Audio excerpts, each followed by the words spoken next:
در زمان خلافت امیرالمؤمنین عثمان ابن عفان رضی الله عنه یک مرد اعرابی به مدینه منوره تشریف آورد، سراغ طلحه ابن عبیدالله رضی الله عنه را گرفت. وقتی که حضرت طلحه را براش نشان دادن، آمد نزدش گفت یا طلحه، ما و تو خویش تباری نزدیک هستیم.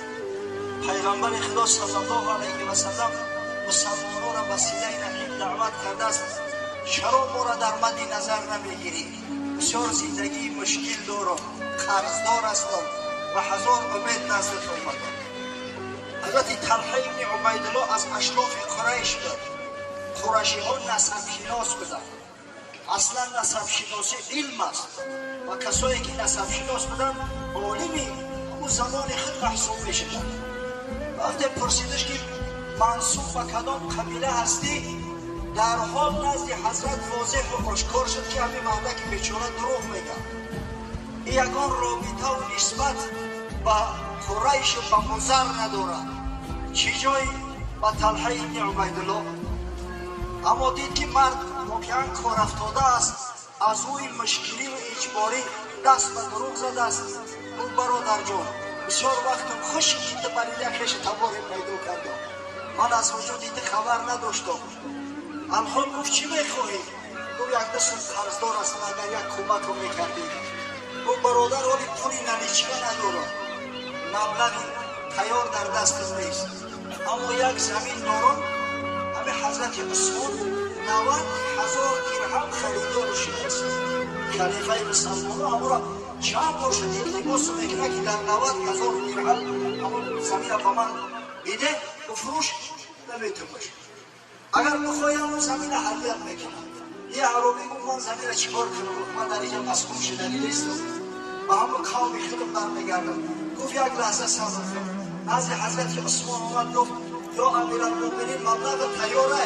گفت ها. گفت دادم این فروختش و همون 90,000 درهم آورد در دست یعنی اعرابیه که نمیشناختش، بردروخ چه آمده است کش حضرت عثمان گرفته است تصمیم کرد. وقتی اعرابی پولی بسیار گرفت، این بیچاره گمان داشت که اگر 10 درهم میتن 20 درهم میتن 90,000 وقتی در خلقه آورد در پیشش ماند، در زمین شیشته گریستن شروع کرد، زار گریه کرد. اون برادر یکون کمالی شد، یکون مصیبت داری، چی درد داری که گریه میکنی؟ گفت من به همین خواب گریه میکنم که همین کسافت چیم گیرش میشود که تو برای جوان مرد میکنم. وقتی از دنیا گذشتی تو را در سینه خواب وقتی گوراندم، من به همین خواب که بدبخت گریه میکنم که چیم گیرش میشود که تو را بخورم، تو برای جوان مرد. الله اکبر. واقعا در جامعه ما هستند، گویا زیاد هستند، اما جوانمردای واقعی کم هستند. اکثر ثروتمندا مصداقشو همین شعری این بزرگ است که گفته است دولتش را فیل بردارد بیانش بشکند، همتش را پشه بردارد به هندوستان برد. از نزد قبیله بنی مدلیج میگذشتند. یکی از قبایل اعراب است و سردار یک قبیله سراقه ابن مالک ابن جعشم مدلیجی یکی از شهسواران عرب بود، بسیار معروف و مشهور است، بسیار شیرمرد بود، بسیار پهلوان و جسور بود. نشسته بود همراه هم قومای خود. یک شخص گفت نزدش آمد، گفت یا سراقه، از دور سراب 4 نفر دیدم در ساحل بحر، در ساحل بحر احمر که شتر سوار می رفتن. گمان میکنم که همون شخصی را که قریشی ها جستجو میکنن و جایزه از برای پیدا کردنش هم در حال زنده بدن یا در حال مرده بدن معین کرده اند به عدد 100 شتر. گمان میکنم که همون شخص است. واقعا قریشی ها برای دستگیر کردن محمد صلی الله علیه و سلم یک جایزه بزرگ معین کرده بودند، 100 شتر از برای مرده و زندهش، حتی از برای خبر که در کجا موجود است 100 شتر جایزه وعده کرده بودند. سراقه ابن مالک هم همین طمع در دلش بود که من خودم پیداشو کنم برام 100 شتر مفت بگیرم.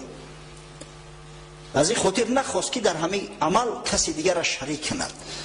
او هم قبیلش گفت که تو غلط میگویی، این فلانی و فلانی ها هستند، ما همراه در یک معرکه بودیم، اینا خیستن عازم مدینه شدند، من خفا گشتم آمدم، تو خطا کرده ای. تا اینکه ها در دل مردم مبادا که همین طمع 100 شتر نه افتاده، اینا هم از خفا حرکت نکنن. خودش یک ذره نشست و بعدا آمد به خانه، دانست که اگر اسب سوار شو مردم میفهمند. کنیزکش امر کرد که اسب بگیر، از محله خارج در پشت فلان تپه سنگی یک خرسنگی کلام بدست، همونجا منتظر من باش.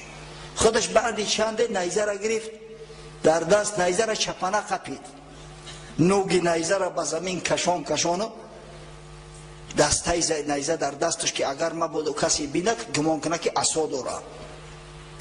و خلوت پنهانی در نصف روزی وقتی که مردم همه در راحت استراحت هستند خارج شد. آمد نزد کنیزش، اسب سوار شده، اسب قمچین کرد، از قفا تاخت. این بسیار شخصوار بود، شخصی نامدار است.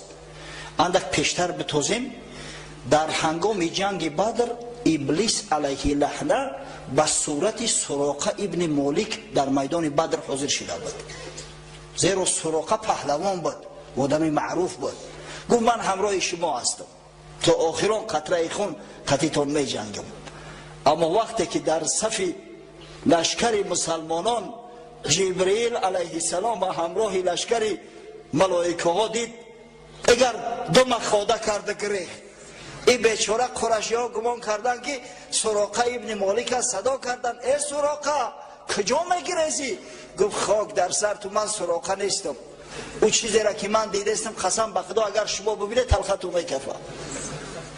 سراقه واقعا شخصی پهلوان بود، نامدار بود، به حد به قوت خود مغرور بود که ببینه میدونه که 4 نفر هستن، خودش تنها به سید چون رفت.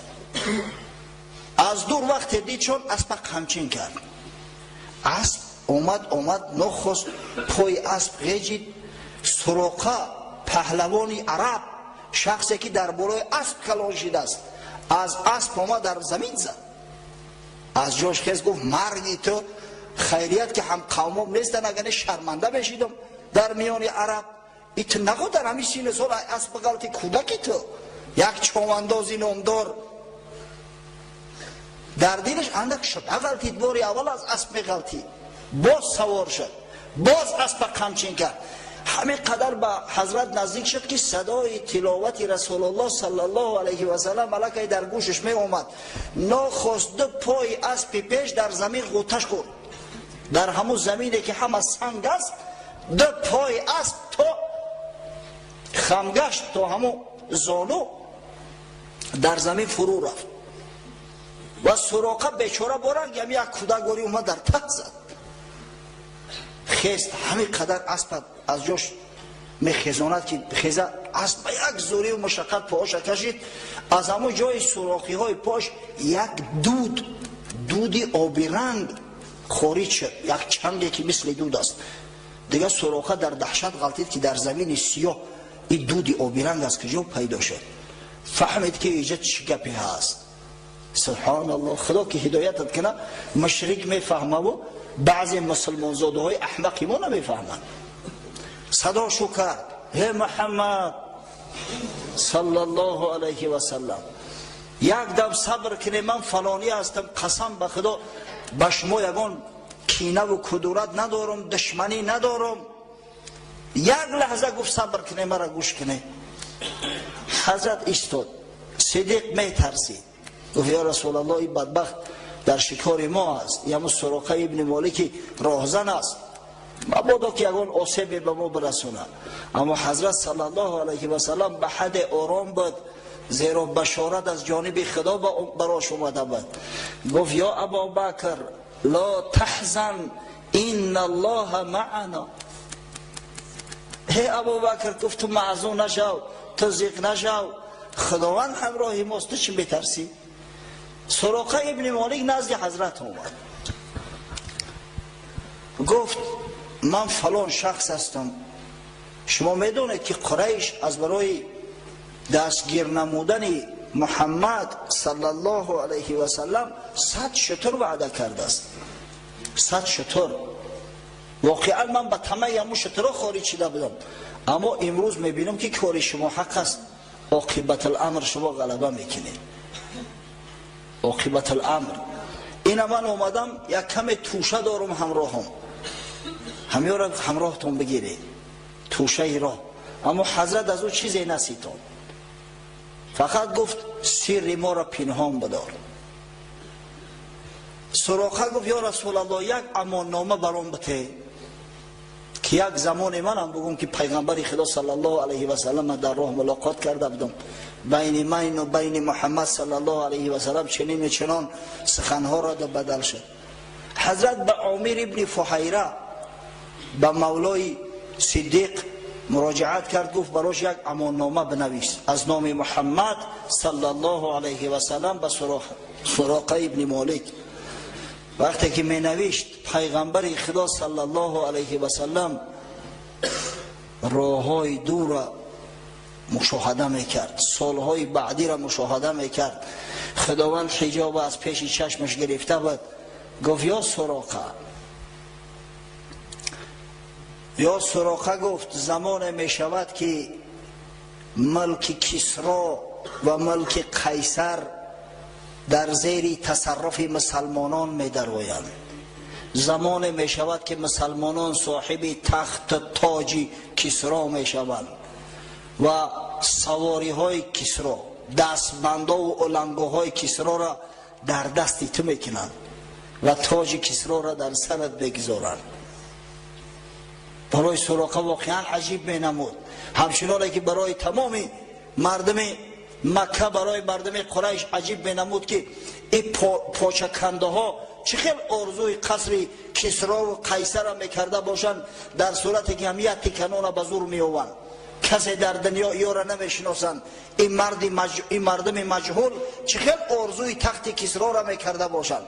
سراقه هم به خود اندیشه کرد که شاید افتو زده باشه این حضرت، تخت کسرا کجا و من کجا، دستپانه های طلایی و دستپانه های بریلانتی کسرا کجا و من کجا. اما سراقه چی میداند که آخه این حبیب خدا است، چی میداند که خداوند وقت حجاب از پیش چشم بنده گرفت آینده های دور مشاهده میکند، معاینه میکند. چی میداند که این دین حق است و پیشوای این مردم صالح محمد مصطفی صلی الله علیه و سلم اشرف مخلوق است، اشرف بندگان خداست. از کجا میدونه؟ ما هم نمیدونه. شاید یک نفر ماتریالیست حلقل باشه، همه قصه هایی را که همه سخنهایی را که در تمام کتب های صحیحه اومده است، در حدیث ها اومده است، در کتاب های تفسیر اومده است، در کتاب های تاریخ اومده است، در نظرش مثل افسانه بتاوه که چقدر پای اسب در داخل سنگ، در خرسنگ داخل شد. عقل فراست ما همین مقدار است. اگر ماتریالیست باشیم، اگر با معجزه خدا که نعوذ بالله باور نداشته باشیم، اگر با امرهای خارق العاده باور نداشته باشیم، واقعا این عقل همین ماتریالیستی و عقل مادیگرایی بسیار عقل احمقانه است، عقل کورانه است. حضرت مولوی روم قصه میکند جمله ذرات زمین و آسمان لشکر حقند، گاهی امتحان در وقت امتحان پروردگار تمام ذره های زمین و آسمان همه به لشکر حق مبدل می شوند. باد را دیدی که با آدان چی کرد، آب را دیدی که در طوفان چی کرد. باد شمالی که ببینه در همین تابستان چقدر جانفضا است، چقدر راحت است. وقتی غضب خدا آمد قوم عاد که التی لم یخلق مثلها فی البلاد، خداوند درباره‌شان میگوید که از اینا قوی جوستر، از اینا پهلوانتر هیچ مردم خلق نشده است دیدی که یک شمال چگونه سر به نیست کشید، چگونه نیست نابود کرد. آنچه آن بابیل با آن پیل کرد، آن که پشه کله نمرود خورد. قصه اصحاب فیل خوب میدونه شما، ما قصهش هم کردیم هنگام تولد رسول الله صلی الله علیه و سلم. یک پشه کله پادشاه بزرگترین عصر نمرود ظالم خورد. آنکه سنگ انداخت داوود به دست، گشت 600 پاره و لشکر شکست. قصه داوود علیه السلام هم بسیار گفته ایم، شنیده. متاسفانه صحبت با مجالی همه این قصه ها را شرح توضیح دادن ندارد. سنگ میبارید بر اعدای لوط، تا که در آب سیاه خوردند غوت. چگونه خدای تعالی دشمنان لوط علیه السلام قوم لوط به خاک یکسان کرد، زیر خاک کشید. این قصه ها را شما همه میدونه، قصه های قرآنی هستند.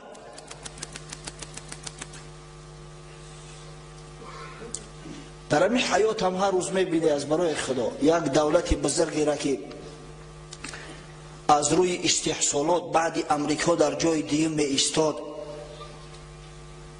ببینی حالا یک طوفان چی کارش کرد؟ تا با این روز دیگه به خود ناومدیم. مردمی را که از نظر استحصال جای دیگه می گرفتن، از روی صفت در جای اول بدن. ژاپن در نظر دارم. ببینه که یک طوفان به چی مبدلش کرد. تصور کنه که یک طوفان دیگه از پشت این طوفان می اومد، در جزیره های ژاپن دیگه یک شخص نمیمون. مگر همین قدرت خدا نیست؟ مگر همین غضب خدا نیست از برای خدا؟ خدای تعالی قصه ها را میاره که ما عبرت بگیریم. لقد کان فی قصصهم عبرتون. در قصه اینا میگه برای شما عبرت است. این قصه ها به همین غضب خدا تمام نمی شود. تا روز قیامت غضب خدا بالای دشمنای خدا پایین می شود. در بگویم از جمادات جهان، عاقلانه یاری پیغمبران. مثنوی چندان شود که 40 شتر، گر کشد عاجز شود از بار پر. حضرت مولوی میگه اگر تمام این جسمهای منجمد بیجان که به کمک پیغمبرای خدا قیام کردن یک نامبر کنن، مثنوی به حد کلان می شود که دیگه در 40 شتر بردش نمی شود. ولی 6 جلد است، 600 جلد شاید شود. واقعا اگر قصه به سنگ فرو رفتن پای اسب سراقه ابن مالک و این هزارها معجزه پیغمبر ما را اگر مثنوی بیان میکرد صاحب مثنوی، البته که این مثنوی 600 جلد زیاد میشه، زیرا رسول الله صلی الله علیه و سلم هزاران معجزه داره. بعد حضرت نصیحت میکنه مولوی هم، ای نموده زیدی حق در فعل درس، در میان لشکری اویی بترس. ای کسی که بر ضد خدا عمل میکنی، فرمان خدا را نمیبری، بر ضد دین خدا مبارزه میبری، آخر رو درگور تا در میان لشکری خدا هستی، از جان ترس نداری.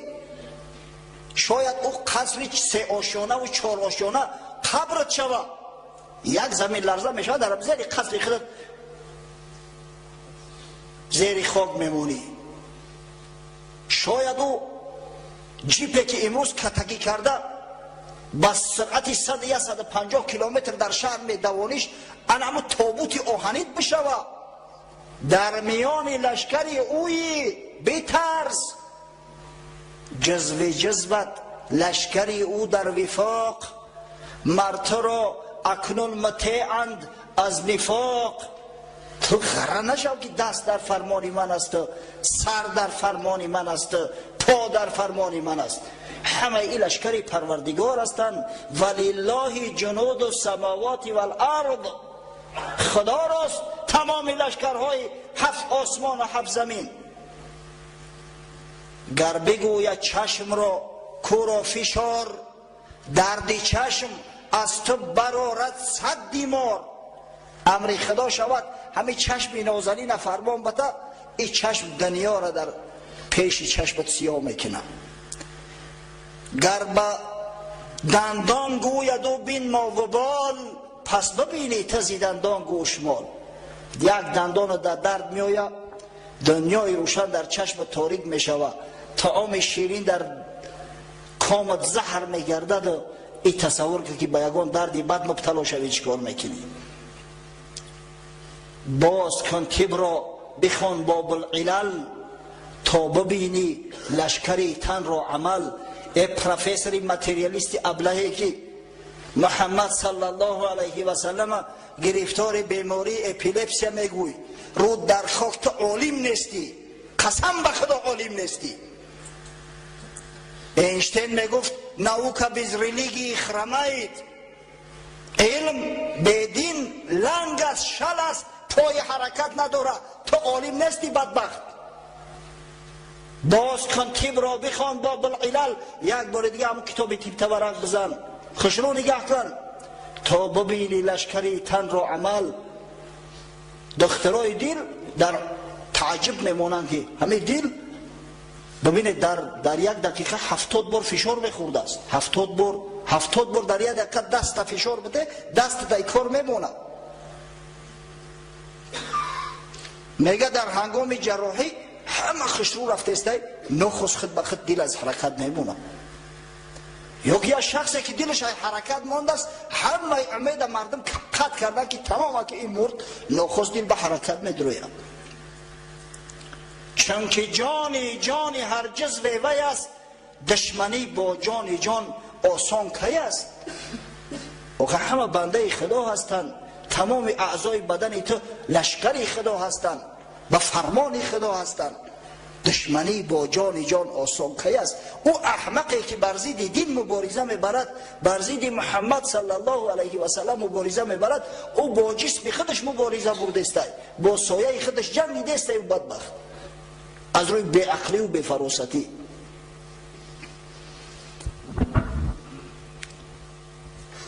سراقه امانامه را گرفت، قفا گشت، آمد که یک گروهی از قومش خونش اومدیان سراغ کردیان که سراقه کجاست؟ گفتن نیست.